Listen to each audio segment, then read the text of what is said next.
Mais ce n'est pas parce que quelqu'un réussit comme ça que je dois le reproduire. Ce n'est pas parce qu'on me dit de faire ça que je dois le reproduire. Ce n'est pas parce que cette structure existe que c'est là-dedans que je dois m'épanouir. C'est quoi ta manière de vivre? C'est quoi qui tu es intrinsèquement, profondément? C'est quoi ta manière de voir les réseaux? C'est quoi ta manière d'entreprendre? C'est quoi ta manière d'avoir une relation avec ton client? Tu fais 100 000 euros de chiffre d'affaires sans aucun réseau en un an en repartant de zéro. Ça a été possible parce que c'était quelque chose qui était aligné, avec lequel je me sentais bien.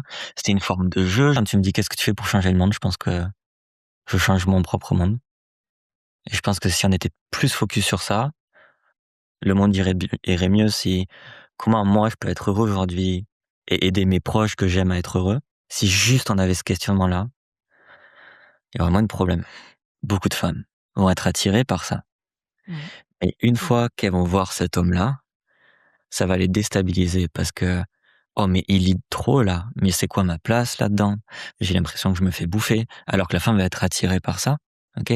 Et donc on va reprocher à l'homme ce qui nous attire. C'est comme nous les hommes. Bienvenue dans Rise Sister, le podcast des femmes entrepreneuses en France et partout dans le monde, qui veulent créer leur business et leur vie selon leurs propres règles. Ici on parle vrai, on parle entre sœurs, on s'élève ensemble, on déconstruit, on ose, on explore avec un objectif: réinventer l'entrepreneuriat au féminin. Un entrepreneuriat où l'ambition ne rime plus avec se cramer et où le leadership ne signifie plus écraser les autres. Je suis Jasmine. Et moi, c'est Elisabeth. Et ensemble, on a créé Rise Sisters Communauté. Bonjour à toutes et bonjour Romain, bonjour Jasmine. Salut. Salut. Super heureuse de retrouver notre nouvel invité, Romain, qui est le premier homme qu'on interviewe avec une grande joie. Et vous comprendrez pourquoi c'était une évidence pour nous. Merci beaucoup. Comment tu Très heureux aussi. Moi, ça va bien. Le soleil est là, j'en profite tous les jours là. Et je suis très heureux d'être là et de pouvoir discuter avec vous. Si on devait savoir, comprendre une chose essentielle sur toi, pour comprendre qui tu es, ce serait quoi? Je précise juste que c'est ce qui vient maintenant et que demain ça pourrait changer. Là, ce qui me vient, je dirais que je pense que je suis un peu passionné par le fait d'évoluer, de me développer, de rester dans une forme d'innocence et d'insouciance que tout est possible. Je pense que ça me caractérise bien et que quand je perds ça, c'est que ça va un peu moins bien. Et je pense que un des trucs qui me caractérise aussi, c'est que j'ai eu pour but dans ma vie d'amener de plus en plus de maîtrise de soi. Parce que j'étais très colérique, etc. petit, une mauvaise santé. Et je pense que je suis allé apprendre un peu tout ce que j'ai vécu par manque pour pouvoir moi avoir du pouvoir dessus et me l'apporter. Et aujourd'hui, c'est ce que j'essaie d'enseigner aux gens.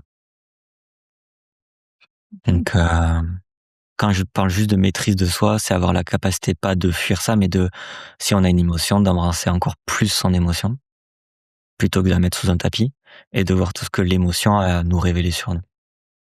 C'est plus y aller encore plus que maîtriser et calmer. Plus dans ce sens-là. C'est tout fait, c'est accueillir, c'est transformer. Ouais, c'est ça. Okay. Et qu'est-ce qu'on doit comprendre pour savoir ce que tu fais aujourd'hui? Qu'est-ce que tu fais pour le monde? Ce que tu fais pour les autres? Ce que je fais pour le monde et pour les autres. Je pense que ça part d'abord à travers moi. Un des trucs petit, je voulais changer le monde, sans savoir trop pourquoi, juste le monde ne m'allait pas. Et un des trucs que j'ai compris petit à petit, c'est d'abord je vais changer mon monde. C'est la première fois que j'ai conscientisé ça, c'est avec Gandhi. Et c'est drôle parce que j'ai pas la phrase exacte qui me revient là, alors que elle a été vraiment importante pour moi. Mais en gros, pour voir les changements dans le monde, c'est commencer par changer son propre monde à soi. Et c'est surtout ça que quand tu me dis qu'est-ce que tu fais pour changer le monde, je pense que je change mon propre monde.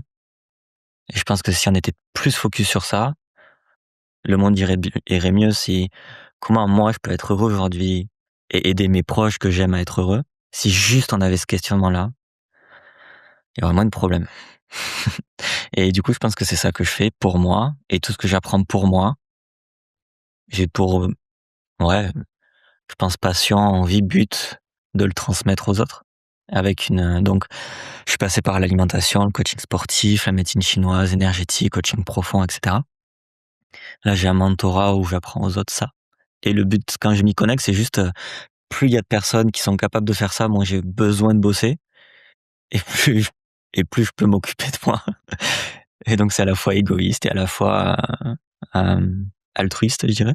C'est ça qui me vient. Pas trop bien pour ce partage. C'est déjà, ça donne la note un petit peu de OK, l'intensité dans laquelle on va aller aujourd'hui. C'est ça.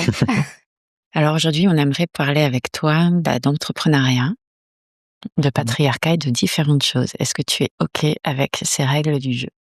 Yes, on peut y aller. C'est OK pour toi? Très bien. Ouais. Alors, tu es entrepreneur, du coup. Oui. Tu m'en as pas dit, mais ça fait partie d'une de tes casquettes. Yes. Comment tu vois l'entrepreneuriat aujourd'hui? Ton constat sincère, qu'est-ce que tu vois? Comment tu le vis? Qu'est-ce que tu observes? Bon, alors on peut être très heureux en étant salarié, ce qui n'a pas été mon cas, mais juste je le place, hein. Mais totalement.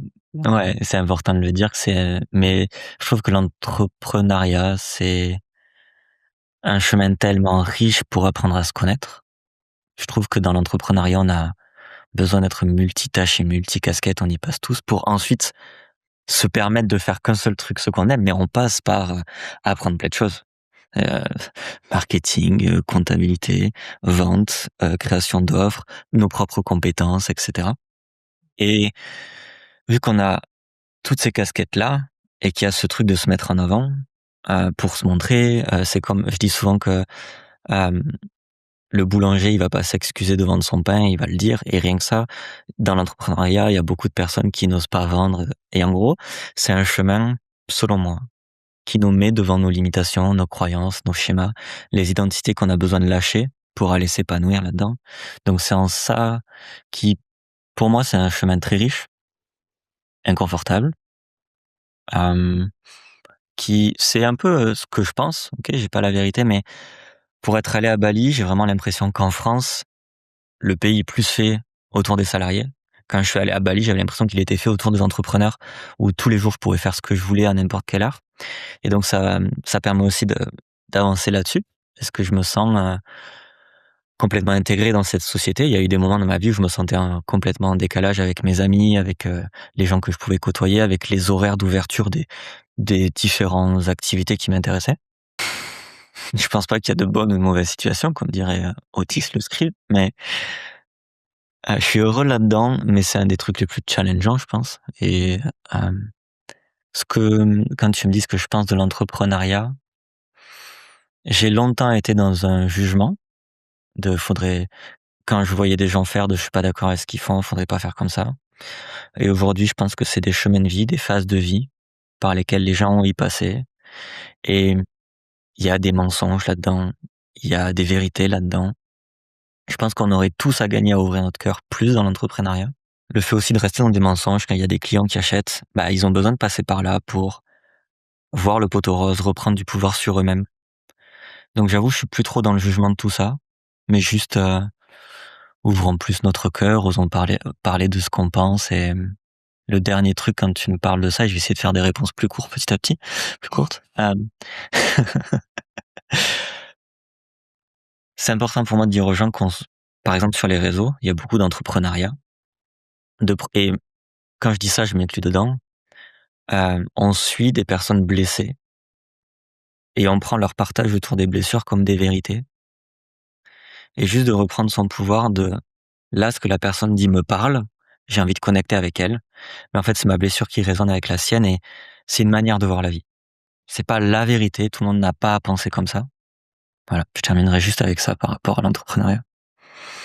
Il y a 2 choses que j'aimerais creuser parce qu'elles m'ont attiré beaucoup l'attention. Non, il y a 3 choses. Une première, c'est juste un constat. C'est quand tu parles de l'entrepreneuriat, j'ai l'impression, t'enlèves entrepreneuriat, tu mets parentalité, c'est la même chose. Comme un chemin qui se croise. Ouais, c'est vrai. Et c'est vrai que mon expérience de parentalité est exacte et est la même que l'expérience de l'entrepreneuriat. Et pour être la maman que j'ai envie d'être, j'ai besoin je suis mise devant mes limitations de façon assez dure. Et pareil pour l'entrepreneuriat.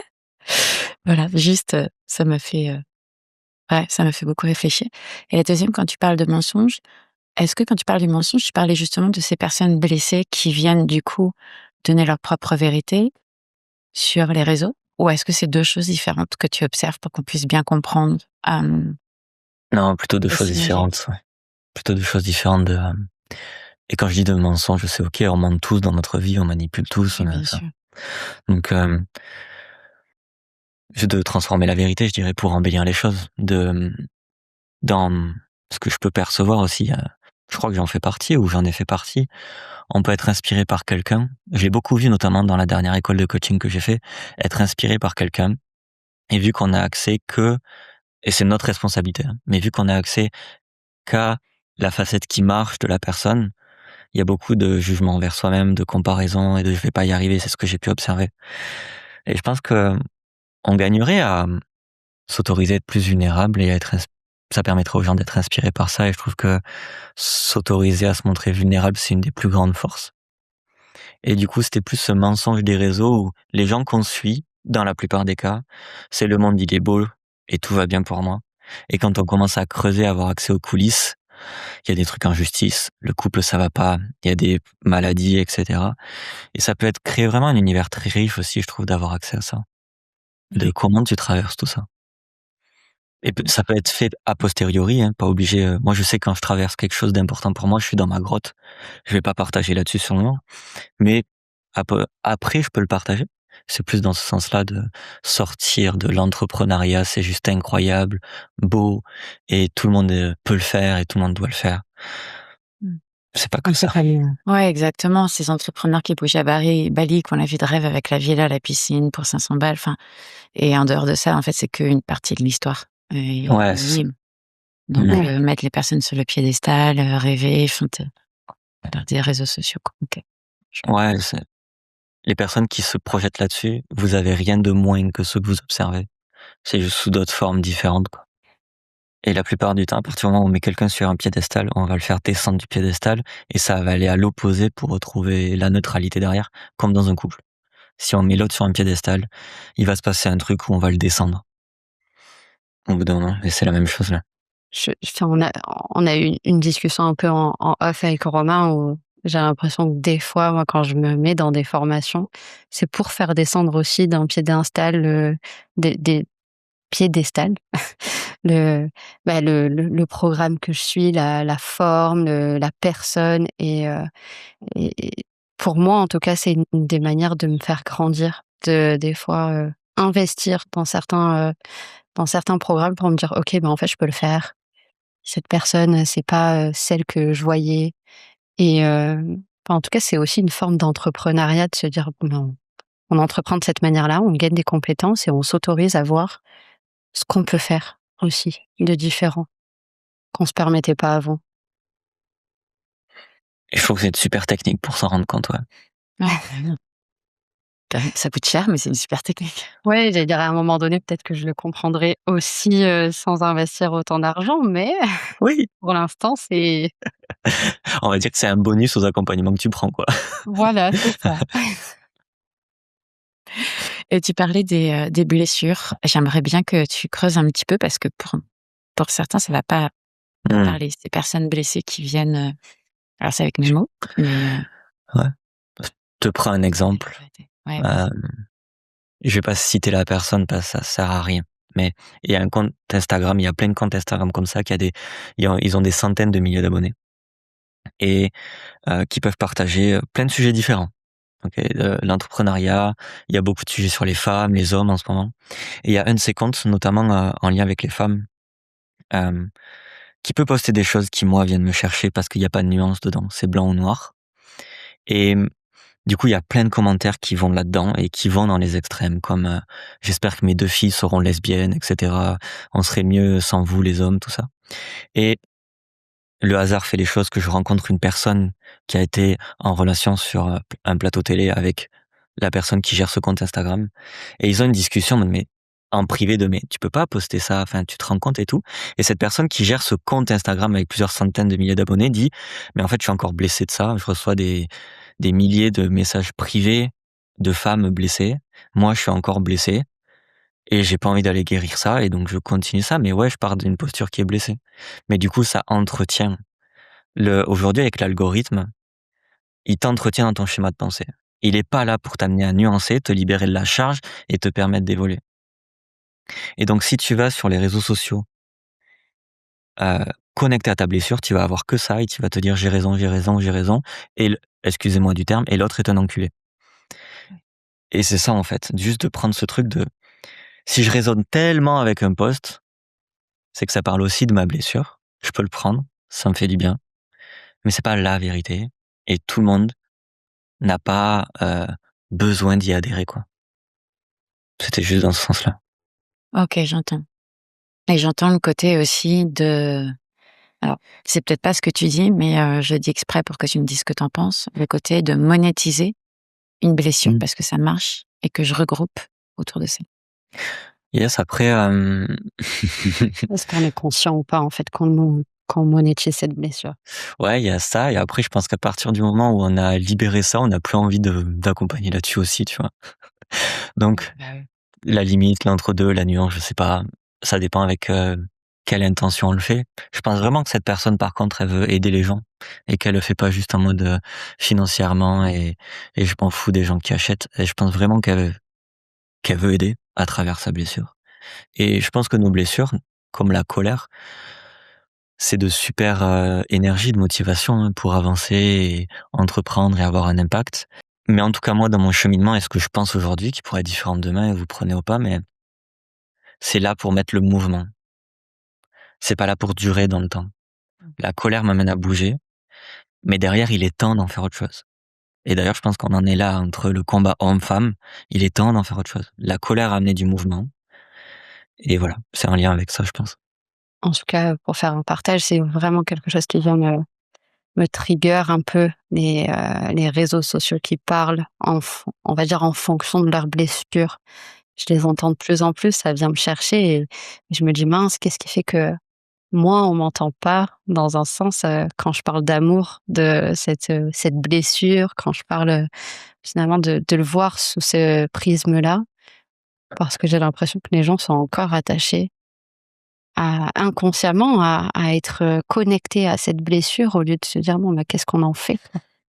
Si je peux me permettre de répondre, ce qui me vient, la personne, elle a besoin que sa part victime soit entendue. Quand je dis part victime, là, c'est ce que je pense, hein, mais c'est pas du tout un jugement, la part victime. C'est une part de soi qui a besoin d'amour.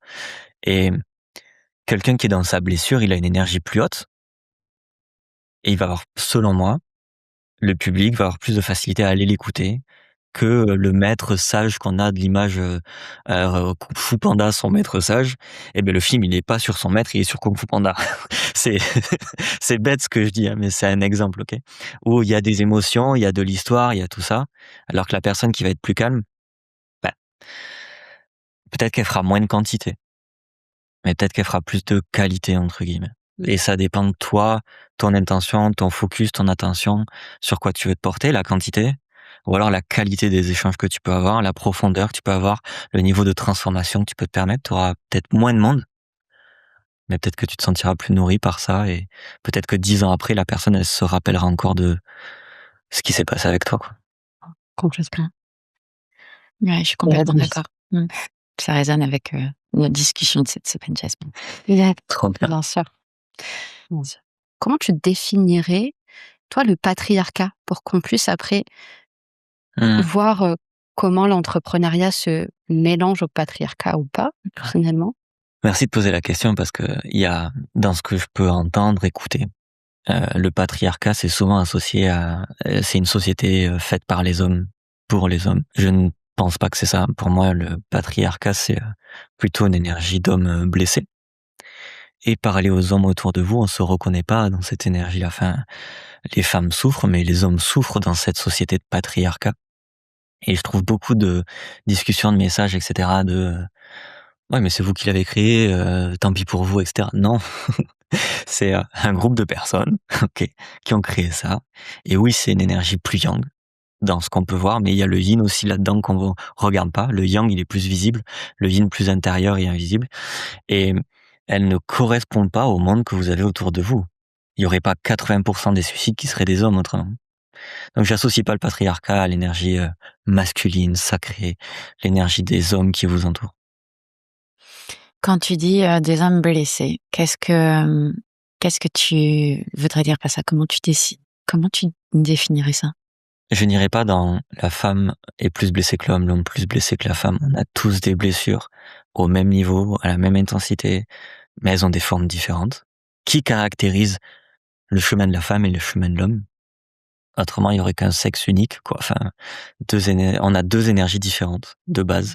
Même si on a le yin et le yang, c'est à des proportions différentes. Et l'homme blessé, c'est un homme comme une femme qui peut être blessée par la vie depuis sa naissance. Il y a l'héritage dans notre ADN, l'épigénétique. L'être humain est fait pour survivre. Et donc, dès la naissance, on a quelque chose qui arrive en nous pour nous protéger en lien avec notre héritage de nos parents, nos grands-parents, etc. Donc, on arrive avec ça.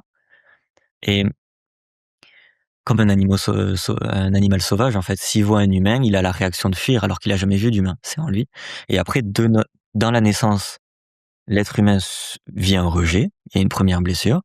Et après, il y a depuis son enfance, que ce soit le poids sur les épaules, que ce soit ne pas exprimer, ne pas pleurer. Vous savez, il y a des expériences dans la rue de une femme qui pleure, les gens s'arrêtent. Un homme qui pleure, tout le monde passe. Donc, un homme blessé, c'est comme une femme qui est blessée, mais avec ses propres blessures qui n'ont pas été entendues, comprises, sécurisées, et qui vit avec ça dans l'instant présent. Mais en fait, il continue de vivre par rapport à son passé en réaction, quoi. Je sais pas si je te réponds, mais... Si, complètement, c'était ça que je voulais, c'était comprendre un petit peu ce que ça voulait dire derrière et du coup, qu'est-ce que ça supposait à ça. Et de ce que j'entends, c'est que ça suppose que du coup, cette partie, que ce soit homme ou femme blessée, adapte des stratégies qui viennent pas de l'âme de la personne, de qui elle est profondément, mais qui sont du coup destructrices à la fois pour elle, pour le système, et pour l'autre. Et à un certain moment de leur vie, c'était de l'orfèvrerie, c'était avec la capacité de leur système, du cerveau à l'instant T, ils ont fait du mieux qu'ils pouvaient. Et c'est de l'orfèvrerie à ce moment-là, c'est un système incroyable, mais avec le temps, c'est obsolète, il y a besoin de mise à jour, quoi. Et quand un homme et une femme s'engueulent, c'est les deux blessures qui se parlent. C'est tout. C'est les deux parts qui ont été blessées et qui se sentent en danger et qui se sentent menacées. Alors que c'est pas réel. Du coup, pour toi, tu dirais, si j'essaye de reformuler pour nos auditrices, le patriarcat serait un groupe d'hommes blessés, en tout cas, qui ont formé un système qui, du coup, se répercuterait de génération en génération, parce que finalement, le patriarcat, c'est pas tu es pas né aujourd'hui, entre guillemets, Romain, en disant, en fait, c'est de ta faute, c'est la faute de ceux qui gouvernent, entre guillemets, ou qui, enfin, la faute. À quel niveau de réponse on peut aller là? Bon, Elisabeth a parlé d'âme. Donc aussi, j'ouvrirai juste ça avec... Je peux me poser la question de qu'est-ce qui fait que je m'incarne ici et maintenant aujourd'hui, notamment en France, et pourquoi pas dans un autre pays, et qu'est-ce que ça me fait vivre, et sur quoi ça me demande de travailler aussi.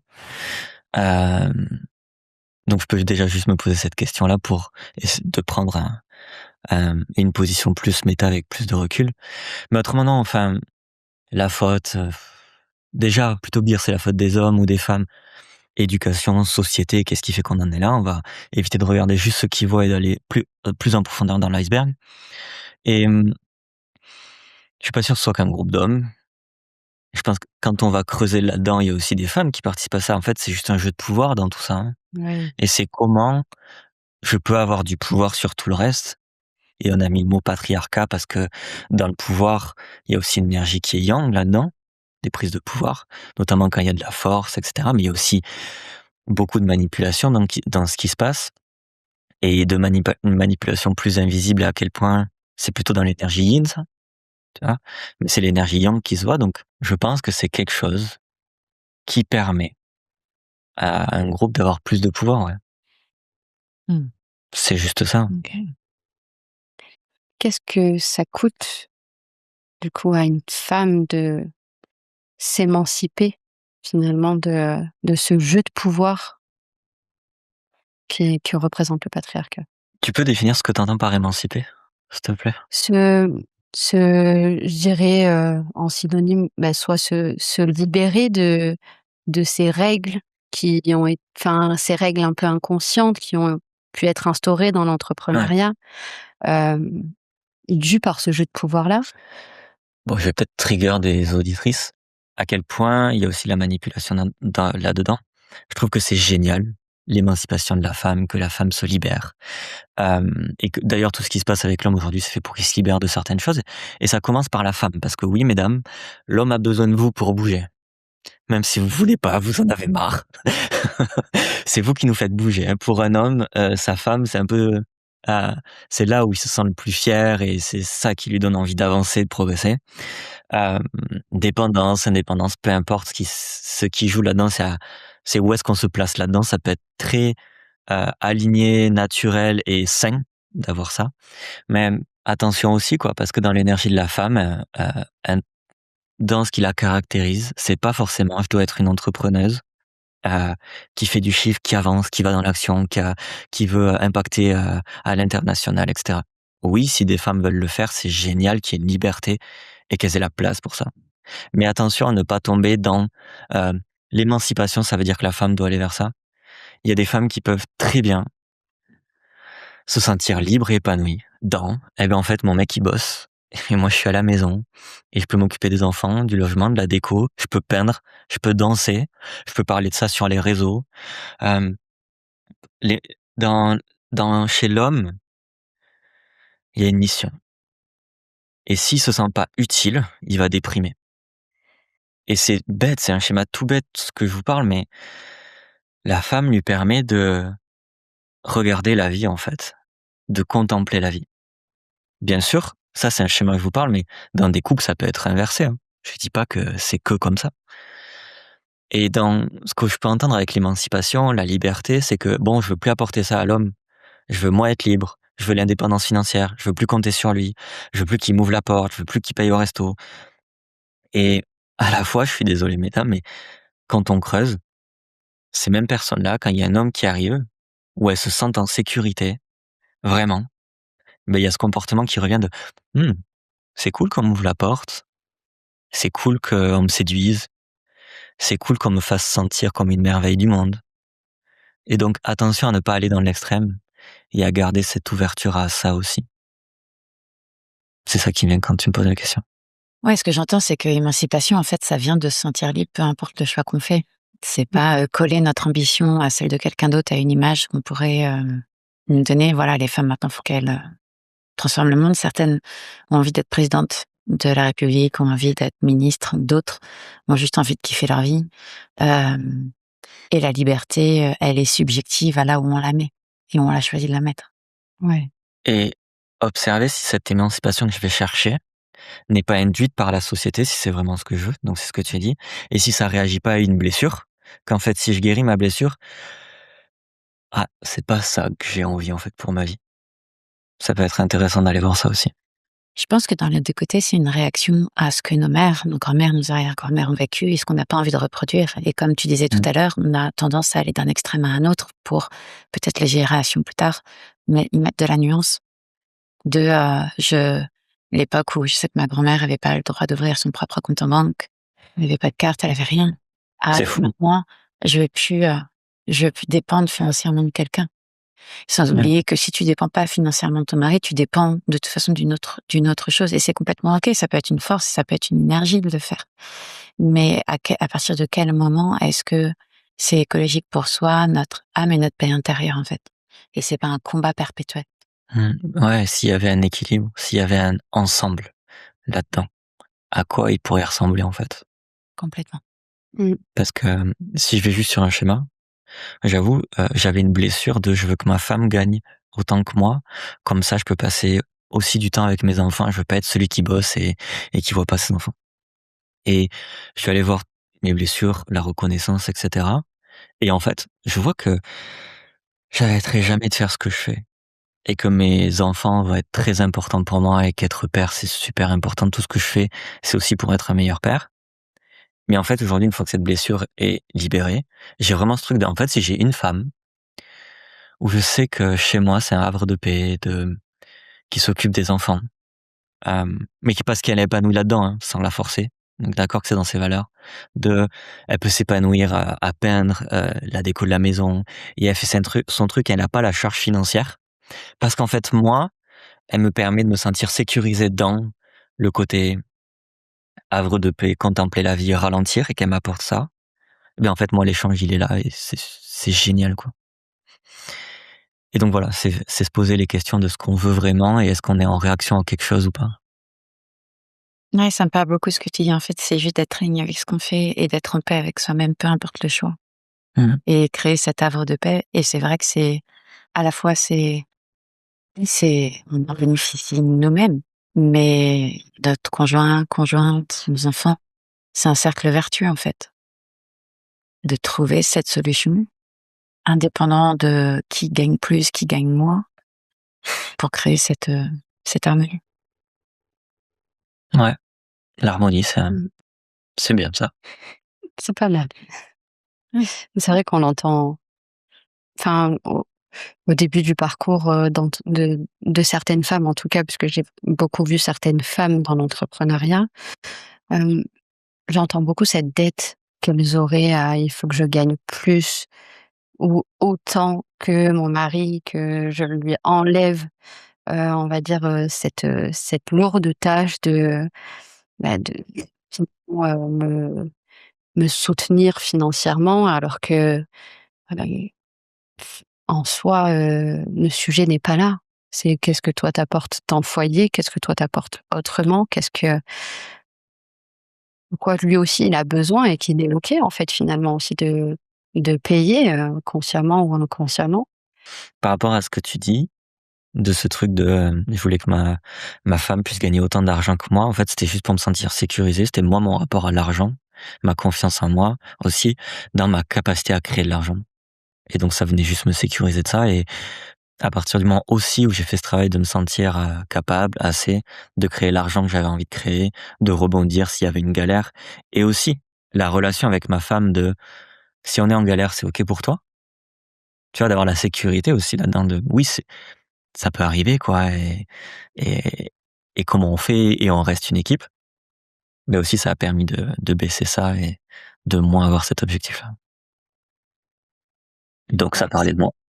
Ouais, ça parle beaucoup et je pense que ça parlera des auditrices. J'ai coaché, voilà, différentes entrepreneuses. Quand tu te lances dans l'entrepreneuriat, il y a, encore plus, je trouve, mais je me trompe peut-être, c'est peut-être un biais, moi, par rapport aux personnes que j'ai le plus, donc tu me diras vraiment, c'est intéressant à ton avis, de femmes qui ont vachement peur de se mettre dans une insécurité financière en se lançant dans l'entrepreneuriat.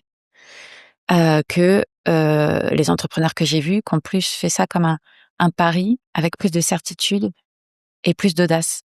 Et du coup, à un moment donné, parfois il y a le fantasme de dire bon, ok, en 6 mois c'est bon, je me refais le salaire que j'ai fait avant. Bon, c'est très rare. Et du coup, il y a un moment donné, la question est est-ce que je reprends un taf, ou est-ce que je laisse mon ou ma partenaire me soutenir pendant les prochains mois, prochaines années, pour que je puisse faire ma place. Et là, la plupart du temps, l'excuse c'est oui, mais financièrement on ne peut pas. Mais en réalité, ce qui se passe, c'est qui je suis si je perds cette indépendance financière. Je je peux pas faire ça. Mmh. Mmh. J'essaie de répondre plus court. Moi, ça me parle ce que tu dis, et déjà, il y a la différence entre l'énergie de l'homme et de la femme, tu vois? Où l'homme, dans ses addictions, il y a l'addiction au jeu aussi, plus que chez la femme. L'homme a plus ce truc de prendre des risques et de faire des paris, c'est intrinsèque, c'est en lui. La manière de prendre des risques de la femme, c'est autre chose, hein. C'est aussi un un risque d'être enceinte et de donner la vie, OK, donc vous prenez des risques aussi. Mais juste sur la capacité, et il y a ça a fait débat, ce truc de combien d'hommes pensent être capables de faire atterrir un avion? L'homme, OK, il a ça en lui de: «Je prends les infos, j'y vais, vas-y, ça passe». C'est en nous, mais c'est aussi ce qui sécurise la femme. Donc en fait, on va lui reprocher un truc qui sécurise aussi l'énergie féminine. Et la femme, c'est peut-être une autre sécurité dont elle a besoin aussi pour pouvoir s'épanouir là-dedans. Donc oui, ça peut être très sécurisant pour une femme de le temps que je me lance, j'ai un mi-temps à côté où j'ai une discussion avec mon mec. Et aussi dans ce que tu disais pour terminer, ça peut être sacrément cool, génial, de se confronter à qui je suis une fois que j'ai plus d'argent et en fait, waouh, mon homme m'aime quand même. Il m'aime pas qu'à travers ça. Mmh. Et je pense que ça peut être extraordinaire à vivre et à se rendre compte et à terminer des schémas qu'on nous a inculqués ou qu'on a vus chez nos parents et grands-parents grâce à ça. En tout cas, je pense que si la femme vit ça, ce côté de je me lance et j'ai pas d'argent et tout, c'est pas pour rien parce que la vie la sert tous les jours et Ouais, ça puis amène à plus d'amour. ouais, se sentir soutenu même si on ramène pas de l'argent qui est sur la table, bah, ça montre aussi, beaucoup plus de subtilité dans un couple, dans un mariage. Ça fait partie de l'énergie de l'homme de s'épanouir quand il voit sa femme être épanouie. Et si on parle juste de yin et de yang, le yang il va amener la structure et la protection. Et le yin, en venant là-dedans, il peut se connecter à sa créativité et son épanouissement. Et du coup, en soi, là, quand tu parles de ça, dans ce que j'ai entendu, ben, ton homme joue son rôle de yang, et toi, ça te permet de t'épanouir dans ton yin. Et donc, automatiquement, quand on laisse faire la nature, faire les choses, eh ben, l'interaction entre les deux, ça se passe bien. Mais ça demande de se libérer des blessures, de libérer les charges, de voir les triggers, pour s'autoriser à vivre ça de, ok, en fait, j'ai le droit de me sentir sécurisé par un homme qui apporte cette structure, ce cadre-là. Et j'ai le droit, du coup, à travers ça, moi, j'ai pas besoin de structurer autant, de protéger autant, je le fais d'une autre manière, mais à travers mon épanouissement à moi. Et en tant qu'homme, c'est ce que je pense, peut-être je suis biaisé par moi, ma manière de voir la vie, etc., vous prenez ou pas, mais c'est, c'est une des choses qui me rend le plus, je dirais, rempli en énergie, de voir ma femme en train de s'épanouir. C'est comme si mon énergie monte, j'ai plus de résilience, j'ai plus de créativité, je peux être fatigué dans ce que je suis en train de faire, je la vois passer en train de s'épanouir, rigoler ou quoi, j'ai mon énergie qui monte et je suis plus fatigué. Il y a des interactions en permanence là-dedans. Et d'ailleurs, une femme, hein, si elle voit son homme qui est pas en train de connecter à une mission, en train de structurer, d'avancer, ou si elle lui laisse pas la place, son homme va être déprimé, elle va être attirée ailleurs petit à petit. Et ça demande aussi, parce que c'est ce que je vois, mesdames, de laisser la place à l'homme d'être ça. Mmh. Parce qu'il y en a beaucoup qui le demandent et peu qui laissent vraiment la place. Une fois que c'est là, ça fait peur, ça réveille les blessures, ça parle de vous-même, et ça demande de créer une équipe, de créer un projet avec votre homme, de waouh, c'est ce que je veux, mais je vois qu'en fait, c'est trop chaud là. On fait quoi? Quand tu dis: «C'est trop chaud», qu'est-ce que tu veux dire? Parce que j'ai du mal à visualiser. Qu'est-ce que souvent n'est p cette partie-là n'est pas acceptée ou qu'est-ce qui vient trigger chez la femme? Ça réveille les peurs. Il peut y Quel avoir les comportement? Quel type de comportement? C'est quoi? C'est, c'est le système nerveux qui arrive en sympathique, agressif ou fuyant ou des figements et donc soit il y a plus de colère, soit il y a moins de discussion, plus de fuite. En tout cas, il y a des incompréhensions, il y a, il y a des protections qui se mettent en place. ouais. Mais ça, c'est en réaction, mais quel comportement l'homme a naturellement besoin de prendre qui pourrait, Mmh, trigger ou qui pourrait venir réveiller des blessures chez la femme? J'ai du mal à vas-y. voir exactement ce que ça peut être. OK. Par exemple, un homme a une mission, il veut aller dans une direction, il veut mettre les choses en place et dans ça, il y a une posture de leader qui arrive Ouais. et certaines femmes, beaucoup de femmes vont être attirées par ça Ouais. et une Mmh. fois qu'elles vont voir cet homme-là, ça va les déstabiliser parce que oh mais il lead trop là, mais c'est quoi ma place là-dedans? J'ai l'impression que je me fais bouffer, alors que la femme va être attirée par ça, ok? Et donc on va reprocher à l'homme ce qui nous attire. C'est comme nous les hommes, on va aller être attiré par une femme qui est sexy, qui est séduite, et une fois dans le couple, on va lui reprocher que d'autres hommes soient séduits par elle. C'est pas possible, ok? Pas mal. C'est juste que ça réveille nos blessures, mais on a été attiré par ça. Et donc et en plus, en couple, à partir du moment où vous allez pas voir votre homme leader dans une mission, qui trace sa vie et qui n'est plus centré par vous à je m'occupe de toi, il va se mettre au sport, il va être dans sa boîte, etc. vous pouvez lui reprocher ça. Alors que s'il commence à être intéressé que par vous dans sa vie, ça devient insécuritaire. Et donc c'est plus ça dont je parlais. Oui, je vois bien. C'est bon. T'as tout fait dans l'huile. C'est les interactions entre les hommes et les femmes, et juste en avoir conscience, ça amène de la confiance, et ça peut juste de la communication et amener un couple à un autre niveau incroyable, quoi. En fait, se voir comme une complémentarité différente, mais du coup aussi très gueule. Mais comme tu disais, tu parlais d'équipe, et c'est ce que tu évoques depuis tout à l'heure, en fait. Tout le monde se considérait comme une équipe. Et que l'autre, c'est pas l'ennemi. Alors ça, c'est un gros truc, mais Keret, mais tellement. Ouais. C'est pas l'ennemi. Juste un petit check par rapport au yin au yang. Déjà, ta définition, merci, j'ai trouvé hyper claire. Et je vais te poser une question exprès, parce que je suis sûre qu'il y en a qui vont dire ça. Est-ce que du coup, l'homme est 100% yang et la femme 100% yin? Non, bien sûr que non. On a les deux énergies. En fonction des moments de notre vie, ça change. Mais en tout cas, faut imaginer un circuit en permanence. Le yin nourrit le yang et le yang nourrit le yin. Et donc, on a ça en nous maintenant. Un homme par nature est plus yang et une femme plus yin. Et regardez les danses. Il y a l'homme qui vient structurer et la femme qui s'épanouit autour de lui. C'est ça, le yin et le yang. Et j'ai fait une structure dans un stage de reconnexion. C'était ok, vivez le yang, vivez le yin. On se rendait compte que le yin, en fait, il bouge pas s'il n'y a pas le yang. Et que le yang, il va bouger, mais il lui manque un truc, il se sent pas bien. Et les deux ensemble, c'est le yang qui ne bouge presque pas, qui est là. Moi, j'ai dit que c'est ça que je voulais faire dans ma vie après avoir vécu ça. C'est le but de ma vie. En gros, c'est juste, t'es là et tu regardes l'autre et tu te sens honoré que l'autre, par le cadre, la structure, la sécurité que tu lui apportes, puisse s'offrir à toi et danser comme cette personne-là a envie de danser, de prendre de la place, le regard, le sourire, parce qu'elle est en sécurité.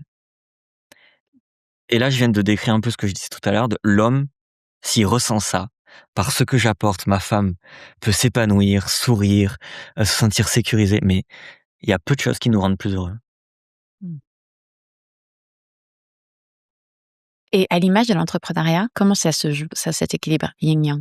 Que ce soit à travers la femme et à travers l'homme. Tout ça pour essayer de comprendre, ok, on a des façons différentes d'entreprendre, nous les femmes et nous les hommes. Et donc ça, c'est la première partie de la question, et je passerai à la deuxième partie ensuite parce que je vais me perdre moi-même. Si tu peux m'apporter un peu plus de clarté sur la question, le yin-yang par rapport à l'entrepreneuriat. On a tous du yin et du yang en nous. Ouais. Et du coup, l'homme a tendance à avoir plus de yang, les femmes plus de yin. Et à l'image de l'entrepreneuriat, comment est-ce que ça s'exprime? Est-ce que, du coup, les hommes sont plus dans la performance? Du coup, parce que cette énergie yang est plus là, plus dans l'action, plus dans oser, plus audacieux, plus à prendre le pouvoir, plus parce qu'on voit plus d'hommes entrepreneurs briller sur la scène et sont plus visibles, même si c'est pas 100% vrai, c'est quand même une grande majorité. Et les femmes, à l'inverse, on voit plus de doutes, plus dans la discrétion, plus dans une autre forme de développer son entrepreneuriat. Et t'as le troisième cas, où t'as des femmes qui, en fait, on a l'impression qu'elles sont quasiment pure yang, en fait. Ouais. Et je me demande, à travers la vision du yin et de yang que tu nous as partagé, comment tu pourrais expliquer ça, comment tu le vois? Je vais essayer d'y répondre, mais alors là, j'ai pas la vérité, je dis ce qui vient. Justement, c'est avoir ta personne. Ouais. Je suis un homme qui était plutôt dans le yang par les blessures, je suis allé explorer le yin, et là, j'essaie de ramener le yang, de rééquilibrer ça. Mais ce que je peux voir, déjà, par rapport aux femmes pure yang, c'est ce qu'on a accès sur les réseaux. Dans leur vie, où est-ce qu'elles sont yin, du coup? La vie amène à l'équilibre. Donc, si elle dure depuis longtemps, et qu'on voit un peu ce pur yang, il y a forcément d'autres endroits dans la vie où elles sont yin. Mais ce n'est pas parce que quelqu'un réussit comme ça que je dois le reproduire. Ce n'est pas parce qu'on me dit de faire ça que je dois le reproduire. Ce n'est pas parce que cette structure existe que c'est là-dedans que je dois m'épanouir. Ce serait plutôt à chaque femme, chaque homme. C'est quoi ta manière de vivre? C'est quoi qui tu es intrinsèquement, profondément? C'est quoi ta manière de voir les réseaux? C'est quoi ta manière d'entreprendre? C'est quoi ta manière d'avoir une relation avec ton client? Et viens, on teste de faire ça, quoi. Même si c'est pas ce que la société met en avant. Ça arrive, mais je suis pas trop sur les réseaux. J'ai fait 100 000 € de chiffre d'affaires sans aucun réseau en 1 an en repartant de zéro. C'est plus quelque chose qui va être in, tu vois, je me suis pas rendu visible. Ça a été possible. Parce que c'était quelque chose qui était aligné avec lequel je me sentais bien. C'était une forme de jeu, je m'épanouissais là-dedans. Donc, est-ce que je pars du principe, là, peut-être ça, ma réponse qui arrive, en lien avec le yin et le yang. Je pars du principe que quelqu'un qui arrive avec, il faut faire comme ça, c'est ça qui marche. Moi, c'est pas la personne que je veux autour de moi. Je veux une personne qui, ok, c'est quoi tes ombres, c'est quoi où tu te sens bien, c'est quoi tes forces, etc. Et à partir de là, c'est quoi le projet qu'on crée ensemble. Donc je sais pas si je te réponds, mais juste sortez de ce que vous voyez, de comment il faudrait être. C'est possible de réussir avec comment vous avez envie d'être. Et après, ça prendra différentes formes, quoi. Mais en tout cas, juste pour le yin et le yang, on voit que ça s'inverse chez l'homme où l'homme va plus dans le yin et chez la femme plus dans le yang. Et on voit des comportements associés à ça, des maladies associées à ça. Mais c'est ce que ça coûte, en fait. D'aller Ouais. contre soi, d'aller contre sa nature, c'est ce que ça coûte. Et de forcer. C'est ça. La vie, elle nous ramène toujours à notre raison d'être, à qui on est vraiment. Et la maladie, selon moi, est un chemin de guérison et de libération. Donc. Ouais, c'est un fort message. C'est un message qui est assez fort si on est assez ouvert pour pouvoir l'écouter. Du coup, quand on se rend compte qu'on est plus dans un yin, plus dans un yang, et qu'on est dans une sorte, ok, je me sens en perte d'équilibre.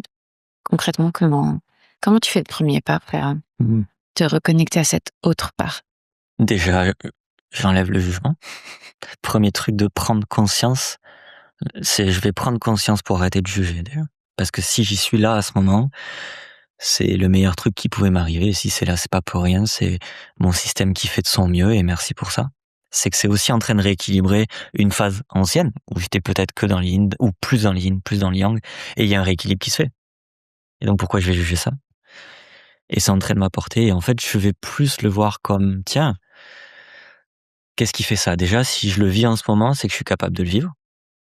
Si c'est dans cette temporalité-là, c'est que c'est la meilleure temporalité pour moi. Oui, ça me saoule, oui, ça me fait chier, oui, j'aimerais être tranquille, mais c'est maintenant. Donc, c'est en répercussion de quoi et ça me prépare à quoi? Et là, dans l'instant présent, il n'y a pas vraiment de menace, il n'y a pas vraiment de danger, je fais du mieux. Et à partir de ça, qu'est-ce que ça dit de moi? Mais juste, je commencerai par un c'est ok en fait de vivre ça. C'est pas grave d'être plus dans le yang dans cet endroit-là, plus dans le yin dans cet endroit-là. L'être humain va d'extrême en extrême et trouve un équilibre à un moment donné. Et une fois qu'il a l'équilibre, il veut continuer d'évoluer, il va aller visiter un autre extrême.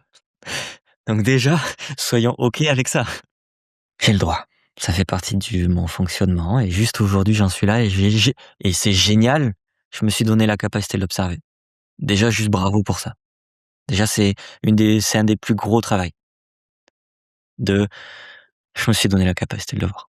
Et du coup, comment tu fais la différence, toi, entre une phase de croissance intense et un déséquilibre qui mène du coup à l'épuisement? Une croissance est un déséquilibre qui va créer un épuisement en fonction de son intensité, selon moi. C'est comme, imaginons quelqu'un qui court un marathon, et là il se dit, ok, le prochain 500 mètres, je sprint comme ça, je le dépasse. Mais derrière, il va en chier pendant 2 bornes, le temps que ça se rééquilibre. Et c'est un déséquilibre permanent. Et c'est juste avoir la conscience de, ok, je suis dans une phase de croissance, c'est un déséquilibre, ça me demande plus de ressources et d'énergie. Je mets quoi en place dès à présent pour m'apporter plus de ressources, pour prendre soin de mes ressources et avoir conscience, ok, je sais qu'à un moment donné, je vais avoir la chute. Je vais avoir besoin de plus de moments pour moi, plus d'intériorité. C'est un fantasme de se dire je continue à croître. D'ailleurs, les entreprises qui font que croître, elles chutent au bout d'un moment. Alors que celles qui, ça croît, ça descend, ça croît, ça descend, plus lentement, mais ça continue, et bien en fait, elles n'ont pas besoin de chuter aussi fort. Bah, l'être humain, c'est pareil en fait. Regardez les marchés crypto, ça se passe comme ça. En fait, c'est la nature, ça se passe comme ça. Arrêtons d'avoir le fantasme d'être plus fort que l'énergie de l'univers, les lois de l'univers, de cette terre, etc. Juste, je suis en croissance. Comment je m'accompagne là-dedans? Et une fois que j'ai mon yin, bah c'est trop bien parce qu'en fait, si j'ai pas cette phase de je chute et j'intériorise tout ça, mais je vais droit dans le mur. Je peux pas changer la direction de mon navire, de mon bateau. Je peux pas voir des choses que j'aurais pas vues, à me poser des questions, réorganiser mon offre. Est-ce que c'est vraiment ces clients que je veux? Je peux pas non plus me dire, je suis en train de profiter de ça aussi parce que c'est cool, tu vois. Donc déjà, j'arrêterai de lutter avec ça. Je sais pas si ça te répond. On va dire, enfin, prévoir la chute, c'est comme s'il n'y avait plus de chute, finalement. C'est prévoir des moments de repos après des grosses phases, de croissance et de voir à quel point, enfin, quels sont tous les avantages que tu peux avoir à avoir ces moments de repos-là, pour te questionner sur toi, pour, re-questionner ton produit, ta cible, ton repositionnement, enfin, ton positionnement en tout cas. Et de pouvoir te remettre dans une autre phase de croissance. Yes. Et j'ai repensé à quelque chose dont tu m'as parlé et ça m'a fait sourire parce que tu as été très curieuse de ça. Mmh. Je fais une immersion et pendant une semaine limite, j'ai pas de rendez-vous derrière. C'est vrai. Parce que l'immersion, elle est intense. 3-4 jours, il y a du monde, je vis des trucs. Derrière, j'ai besoin d'assimiler et intégrer. Et donc, j'ai pas de rendez-vous, quoi. Je suis juste avec moi. Et c'était en mode, waouh, toi, ça t'a challengé. Moi, je sais pas, moi, à partir du lundi ou du mardi, j'ai déjà mes clients, tu vois. Et pourquoi je fais ça? C'est parce que pour moi, plus j'ai assimilé, intégré, plus j'ai pris le temps d'être avec moi-même et que j'ai plus le sentiment que j'ai besoin d'autant de ça, plus je peux être ouvert aux autres. Mais au-delà de ça, en lien avec la croissance et puis l'intériorisation, dans l'intériorisation, c'est une croissance intérieure. Et la croissance dont tu me parlais, c'était une croissance extérieure. Et selon moi, si l'intérieur n'est pas stable, l'extérieur ne peut pas bouger. Ouais. Quand l'extérieur bouge, c'est que l'intérieur est stable. Si l'extérieur arrête de bouger, c'est lui qui devient stable. Et c'est à l'intérieur où c'est en train de bouger. Donc je vous invite à voir les choses comme ça, si vous êtes OK, je suis en croissance, trop bien. Ça veut dire que mon intérieur, il est stable. Bravo. J'arrête de croître. OK, ça veut dire que mon extérieur, il se stabilise parce qu'à l'intérieur, c'est en train de bouger. Donc en soi, il y a toujours de la croissance. Et juste visible, invisible, interne ou externe. Et dans le couple, c'est pareil. Quand vous êtes en train de vous engueuler dans votre couple, bravo, c'est sûrement qu'à l'extérieur, vous avez créé une stabilité. Et quand l'extérieur devient la confrontation, c'est votre couple qui se renforce et qui devient stable. En fait, à vous écouter, j'ai plus l'impression aussi qu'on parle de confort et d'inconfort. Pourquoi les immersions, c'est si important pour toi? En quoi et deuxième petite question, on va compléter, mais en quoi ce n'est pas juste des vacances? Parce que tu Comme as ça. organisé des immersions et Ouais. ça fait vraiment partie de ta vie de participer aussi. C'est-à-dire que d'un côté de la scène et de l'autre côté, tu es à fond là-dedans. On se connecte aux tribus, il y a toujours eu des rites de passage. Et notre vie nous amène des rites de passage. Même si on essaie d'être dans le confort, au bout d'un moment, la vie elle va nous amener un truc et ça va être un rite de passage. Ça peut être un décès, ça peut être un changement pro, un déménagement, une rupture, une maladie, peu importe. C'est un rite de passage. Exactement. Ben, c'est un rite de passage chez la femme. Hein. Et je vois les immersions comme ça, rien que le fait de, ok, oui, je viens, en fait, le travail commence. C'est interne, c'est chez mes clients, le travail commence, et moi, quand je dis oui, le travail commence. Ensuite, il y a, ok, comment j'y vais, comment je me déplace, ça parle de moi, de mon rapport à l'argent, j'essaie d'être le plus économique. Est-ce que l'organisation me fait stresser? Est-ce que je dois avoir cette discussion avec mon mec, avoir cette discussion avec ma femme pour pouvoir y aller? Et comment je vais me sentir dans cet espace de, wow, je viens travailler pour moi, il y a des gens vulnérables. Enfin, déjà, il y a un travail qui commence, en lien avec ce qui va se passer. Après, je suis amoureux de l'être humain et ben en fait, dans les immersions, on se touche déjà. Tu vois, il y a notre champ énergétique qui se connecte ensemble. Il y a un truc qui se passe, une bulle. Et ben après, il y a les sens, le toucher, il y a les regards, il y a les sourires, il y a les intonations, les voix. Euh, Ça crée un autre espace que juste les visios. Je trouve que le groupe est très intéressant pour faire ressortir les schémas de chacun. Il n'y a jamais de hasard. Il se passe toujours quelque chose en fonction de chacun. Et je sais que les gens qui s'inscrivent à une immersion, un stage, une aventure, peu importe, c'est pas par hasard qu'ils se retrouvent à ce moment-là dans leur vie tous ensemble ici. Il y a quelque chose qui les réunit et ils vont se faire évoluer, soit avec des triggers, soit parce qu'ils vont s'inspirer les uns et les autres. Et je pense qu'on est des êtres faits pour connecter, des êtres de lien. Et surtout à l'ère de l'intelligence artificielle, je pense que l'être humain est de plus en plus amené à mettre de la valeur sur des espaces où ils se retrouvent en lien avec d'autres humains. Et qu'une des plus grosses différences se fera là. Ouais, complètement. Et qu'est-ce qui, pour toi, fait qu'une immersion devient vraiment transformatrice pour quelqu'un et pas juste, ok, je vais faire un break, je vais prendre des vacances, prendre un cocktail et puis ça va être sympa, j'ai pas à me reposer. Moi, je veux pas de clients comme ça. En tout cas, je l'entends et c'est cool de prendre des vacances. Ils sont clairs, merci. Mais dans ce cas-là, prends des vacances. Exactement. Mais viens pas me voir pour ça. Moi, j'aime, en fait, quand c'est le chaos, quand la personne est instable émotionnellement, quand elle veut, là, ça vous doit switcher là maintenant. Que ce soit le couple, en gros, quand la personne est capable de se foutre à poil avec moi, je me fous à poil avec eux, pas au sens propre. À quel point tu y vas pour te donner l'opportunité de changer, en fait. Mmh. Et je sais que des vacances, ça peut permettre des ressources.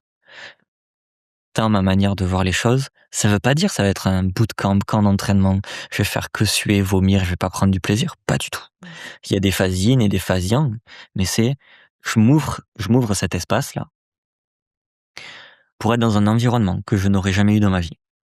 Pour me créer un espace que j'aurais jamais eu l'opportunité de créer. Il y a peu de personnes aujourd'hui, elles sont capables de mettre 1000, 2000, 3000 et plus dans des voitures, des motos, des matelas, des PC, des téléphones, etc. Il y a peu de personnes qui sont capables de se le mettre pour elles-mêmes, pour se dire là, je vais changer. Mais en fait, une fois que tu le fais, c'est toutes tes autres années de vie, c'est ce que tu donnes comme héritage à tes enfants, c'est la relation dans ton couple que tu permets de changer, et c'est bon, je sais pas si les auditrices, parce que je sais qu'il y a beaucoup d'hommes qui regardent ça, mais Dragon Ball Z, ok. Il y a le le temple du temps, j'ai plus son nom, mais en gros, on rentre dans l'espace. Et c'est comme si en 24 heures, il se passe un an, un truc comme ça dedans. Mais une immersion, c'est pareil. C'est comme si tu rentres dans un temple où le temps est accéléré. Et tu peux déposer, libérer, transformer beaucoup plus vite que si t'es pas dans cet espace-là. Et donc, ça va être beaucoup plus intense, oui. Et c'est là l'art d'accompagner, de faciliter, de structurer ça. Pour que la personne puisse se sentir en sécurité dans cet espace où elle est à poil, nue, elle connaît pas les gens, elle est vulnérable et en même temps, elle est capable de transformer, de stabiliser quelque chose au fond d'elle et de repartir avec ça. Mmh. Et je trouve ça beau. C'est une magnifique façon de pouvoir le dire parce que c'est vrai que Ouais. pendant l'organisation de la retraite qu'on a fait ou même de la prochaine, on sent que parfois il n'y a pas la connexion de ouais, mais bon, des vacances, je pars en vacances avec ma famille et voilà, c'est bon, la case de prendre soin de moi est cochée. Et du coup, il y a le côté, mais en fait, ça n'a rien à voir. Faut que tu compares des choses qui n'ont rien à voir. Tu vois, certes, c'est un temps off de ton travail. Et encore, qu'on pourrait C'est re-questionner. à re-questionner parce que ça peut être inclus justement dans ton travail et comme ça peut être, la thérapie peut être inclus ou le coaching peut être inclus dans ta croissance personnelle, dans même tes vacances avec tes enfants parce que ça te permet d'être aussi plus aligné avec ça. Mais il y a très souvent, il y a cette connexion qui se fait pas. Et je pense que c'est effectivement, si beaucoup de personnes sont pas prêtes à le faire, c'est qu'elles en voient pas encore la différence et le bénéfice. Si elles avaient cette certitude que ça va me faire gagner 10 ans dans mon chemin entrepreneurial, dans la façon dont je me considère avec moi-même, et bien sûr que tout le monde serait prêt à payer 1 500, 2 000, 3 000, 5 000 euros parce que c'est 10 ans ou 5 ans de psy, c'est beaucoup plus cher que ça, quoi. Mais juste au-delà de plus cher que ça, si on enlève juste le financier, juste ok, hein, je règle un truc en 3 jours au lieu de 3 ans. Ça arrive, c'est pas Ouais. un fantasme, ça arrive. Je dis pas que ça arrive à chaque fois. Bien Je dis sûr. pas que ça arrive avec tout le monde du groupe, hein, je veux dire. Mais à chaque fois, oui, dans une immersion, ça arrive. Et du coup, si on enlève juste l'argent, ça te coûte quoi que ça dure pendant 3 ans? Et pour moi, dans ce que tu dis, il y a aussi une forme de fuite. Oui, il peut y avoir ce côté de je vois pas la valeur, j'ai pas assez d'informations, j'ai pas assez de connaissances des personnes qui font l'immersion, j'ai pas encore pris la valeur de ça. Mais aussi une fuite de si je compare à des vacances. Et les vacances, tu restes dans tes schémas, hein, de gérer mon mec, gérer mes enfants, etc. Mais une fois que tu rentres, c'est bien, tu t'es ressourcé 2 semaines. Et dans 2 mois, peut-être même 1 mois, 3 semaines, tu as envie de repartir en vacances à nouveau. Là, ce qu'on va rechercher, c'est stable. Je passe à autre chose. J'ouvre le prochain chapitre de ma vie. Donc c'est pas, dans 3 semaines, j'ai encore besoin de souffler. Mmh. Et Je trouve que c'est en ça que c'est différent, mais il peut y avoir vite une fuite de non, mais c'est bon, j'ai des vacances, tout va bien, et du coup, je vais pas regarder ça. Et c'est aussi légitime, ça s'entend. Mais parlons des vraies choses, du coup, dans ce cas-là. Ouais. Qu'est-ce Et que tu si on fais? parle du coup, Mmh. des vraies choses, pour reprendre la fin de ta phrase, qu'est-ce que tu observes chez celles, en tout cas les participants, participantes pour qui c'est un tournant et pour celles pour qui, l'immersion peuvent être décevante ou elles se sentent un peu frustrées? C'est comme tout.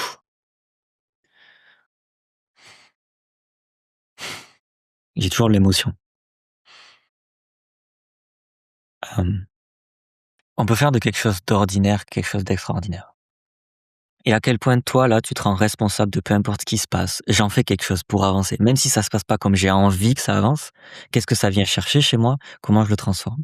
Et j'ai fait ça dans une immersion que j'ai faite où j'étais en mode, vas-y, franchement, j'ai payé 2000, là, ça me saoule. Ok. Je, je suis venu chercher un truc, ça y est pas, c'est pas du niveau que j'attends, je fais quoi?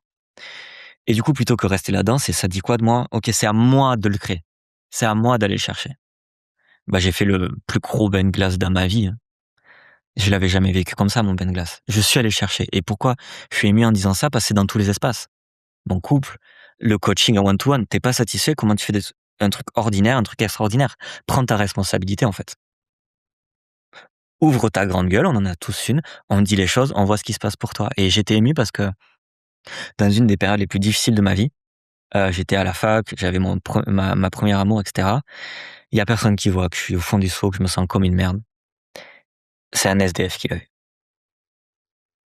Mmh. Et qui m'a dit, tu te prends pour qui? C'est pas toi, ouvre les yeux. Et c'est à quel point tu le juges parce que le mec, il est troué, il est sale, il est alcoolisé, ou t'es capable de te dire, c'est extraordinaire ce qui se passe. Là, c'est le seul qui marche perpendiculaire à tout le monde. C'est le seul qui me regarde. Même ma famille le voit pas, mes amis le voient pas. Et je l'ai perdu de vue. Après, je l'ai plus jamais revu. Bref, c'est un instant. Mais soit je dis c'est ordinaire et je le juge et c'est rien, soit je le prends et je le rends extraordinaire et je lui donne sa juste valeur. Et pour moi, c'est ça la différence qui fait de tu vas en immersion et il se passe quelque chose si tu te mets dans cette posture-là. Et parfois, tu y vas pour un résultat, oublie-le le résultat. Tu mets ton intention et puis tu t'ouvres à tout ce qui peut se passer de différent parce que ça se trouve, le meilleur moment pour toi, c'est pas ce résultat-là, c'est autre chose. Et donc, tu te coupes de tout le reste. Si tu focuses juste sur toi, ce que tu penses qui est bien à ce moment-là. J'ai des gens, j'ai remué ciel et terre pour les aider quand j'étais thérapeute. Et il y avait toujours un truc qui allait pas. Et à la fois, j'ai une personne qui vient en immersion, je savais pas qu'elle venait pour ça, on se connaissait pas. Et elle me fait, je peux juste te parler, on se met sur le canapé, elle me raconte endométriose. Moi, je veux repartir de ça sans ça. Je dis, mais je suis personne pour ça, enfin, je vais t'apprendre des trucs et tout, et puis, on voit ce qui se passe. Moi, juste, ok, je le prends, je sais que c'est ton intention, mais je peux pas te le promettre. Et on fait un truc sur les chakras. Et il y avait Agathe qui facilite avec moi, juste elle était là pour organisation, etc. Elle me sécurisait quelque part. Et elle me dit, je suis avec cette personne dans la chambre et elle est en pleurs. Et je dis, ben, reste avec les autres, tu connais, je te l'ai appris, tu gères avec eux. Et je la prends dans mes bras, cette femme-là.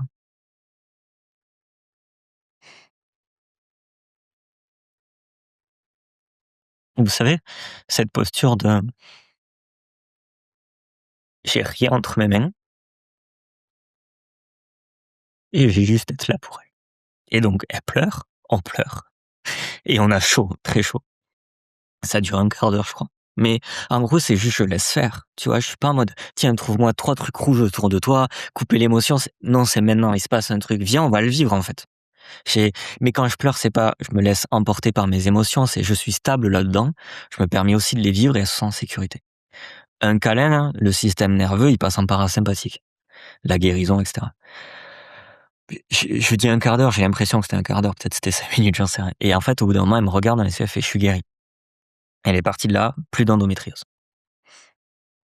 Je ne peux pas expliquer tout ça, mais je veux dire, quand tu viens avec ton intention de je vais tout donner, je vais m'impliquer à 100%, parce que je viens pour moi, peu importe les gens qu'il y aura autour, peu importe leur implication en eux, je viens pour moi là. et tout est vecteur de ma transformation. Il se passe quelque chose et je suis ému là-dedans parce que je trouve ça juste magnifique ce qui peut se passer pour un être humain, entre êtres humains. Et que à la fois on est tout et rien, quoi. Pour clôturer, si une femme nous écoute aujourd'hui, mais il y en a, cette auditrice, qui peut se retrouver épuisée, peut-être trigger par certaines choses, dans le doute, qu'est-ce que tu aimerais lui dire? Déjà, merci d'avoir écouté jusque-là. Merci pour ton temps et tu peux te remercier de ça aussi, je pense. C'est un passage. Ça ne dure pas. Et t'as le droit de vivre ça. Ne t'en cache pas. Ne mets pas les mains devant les yeux si tu pleures. Pleure en montrant ton visage, la tête haute. Exprime, communique. Si tu le vis maintenant, c'est que c'est le meilleur moment pour toi de le vivre et que t'as les capacités pour ça. Déjà, bravo de le vivre et juste, je sais pas où cette femme qui écoute en est, mais ne commence pas à te comparer, à te dire que tu devrais sortir de ça plus vite, plus tôt, être plus forte, que si tes proches te voient comme ça, que ce soit tes enfants, ton mec, ta femme, tes parents, tu vas leur faire mal. Bien au contraire. À quel point ça peut être un signe d'amour de t'autoriser à leur montrer. À quel point ça montre à tes enfants qu'on peut être vulnérable. À quel point ça montre à ton homme que tu te sens en sécurité pour lui montrer. À quel point tu montres ce qui est important pour toi à tes parents et tu leur permets de voir la vérité de ce qui se passe et tu peux leur permettre de se connecter à ces émotions-là aussi chez eux qui peuvent fuir. Et selon moi, ça peut créer l'espace, notamment un des plus gros traumatismes chez l'enfant, c'est de vivre quelque chose qu'il vit comme dangereux, insécuritaire, et de pas le dire à ses parents, parce qu'ils pensent des choses. Ils vont moins m'aimer, ils vont avoir mal, etc. Et c'est un peu leur montrer qu'on peut tous dire qu'il y a l'espace pour ça. Et juste revenir à ton souffle, ta respiration. Si tu vois que t'arrêtes de respirer, juste respire. Puis, reviens toujours à ces queues de passage. Ça va aller. Même si c'est horrible, douloureux. J'ai déjà souvent pensé à la mort, à des endroits comme ça me permettait une solution. C'est juste des parts de toi qui ont encore plus envie de vivre intensément ce qu'elles ont envie de vivre d'une autre manière. Et juste prendre le temps de leur laisser de la place aussi. Moi, c'était plein de sagesse, en tout cas, ces derniers mots. Donc, moi, je repars avec un mot. Je pense que c'est, j'ai eu une image dans ton dernier partage et puis tout au long, c'est union, unir. Et je suis aussi prof de yoga et le yoga, la première chose que j'ai appris quand je suis passée en dehors des postures, c'est ce que ça veut dire, ce mot. Et ce mot veut dire unir. Union. Et comme tout, c'est la façon dont tu le prends. Et je trouve que le yoga, c'est une bonne chose. Tu peux le pratiquer en mode new-yorkais, américaine, mais tu peux le pratiquer comme quelque chose dans lequel où tu vas te retrouver et tu vas unir toutes les parties de toi. Et je pense que ce podcast a eu cet effet-là aussi avec moi. Ça m'a permis aussi de voir au-delà de la surface et de me poser la question, ok, comment est-ce que je peux me sentir encore un peu plus unie avec les différentes parts de moi, mais aussi avec le système qui est autour de moi. Merci pour ce mot, parce qu'il me touche. Il parle à l'enfant que j'ai été et que je suis encore, et ouais. Être ensemble plutôt qu'en combat. Et ça parle de nous en tant que toutes les parts et le système qui est autour de nous, dans le couple et tous les enjeux d'aujourd'hui, quoi. Donc, si vraiment, franchement, on pouvait repartir avec ce mot-là mettre plus d'importance dessus, et à chaque fois que j'ai l'impression de me séparer, d'être en dualité, comment je pourrais avoir ce truc d'être ensemble et unis? Je pense vraiment que ça peut changer la vie des auditrices. Ouais. En harmonie avec moi-même. Et plus vous allez le ressentir de l'extérieur, c'est-à-dire désunis dans le combat, plus ça révèle que c'est à l'intérieur de vous. C'est juste important de l'avoir. Et juste merci pour cet espace et aux auditrices qui auront écouté jusque-là. Et le temps est précieux. Donc merci beaucoup. C'était très agréable. Merci à tous. Alors, on mettra toutes les informations dans la description de l'épisode pour pouvoir retrouver Romain dans son prochain podcast. On mettra toutes les infos. Et on mettra aussi toutes les infos parce que tout ce que tu as dit aujourd'hui, ça parle de Rise Sisters. Comment est-ce qu'ensemble, on peut se sentir unis? Comment est-ce qu'on peut rise, s'élever ensemble et Ouais. toutes les parts de nous, à l'intérieur et à l'extérieur. Génial. Trop bien. À très vite pour un prochain épisode. Très, très bien. Salut à tous. Merci d'avoir partagé ce moment avec nous, les Rise Sisters. Si tu veux continuer à élever ton énergie, ton business et ta confiance, abonne-toi maintenant et active la cloche pour ne rien manquer. Si tu veux plus d'informations sur notre communauté, rien de plus simple. Le lien est dans la description de cet épisode. C'était Jasmine et Elisabeth. Ensemble, on se relève, on s'inspire et on rayonne.